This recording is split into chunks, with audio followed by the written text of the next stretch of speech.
Yeso ame hi ta kuma ncwadi ya vumbirhi lana le ka Luka 8 kwala ku sunguleni. eh Endzhaku ka sweswo Yesu a famba hi miti ni swimitana a ri karhi a vula ritu a twarisa evhangeli ya mfumo wa Xikwembu.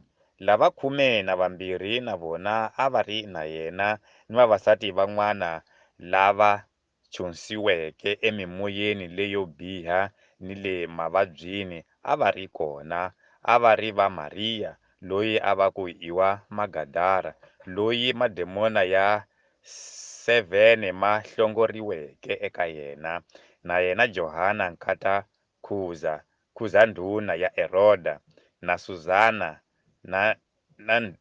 na vavasati van'wana lavo tala lava a va tirhisa swa vona ku pfuna Yesu ni vadyondzisiwa va yena.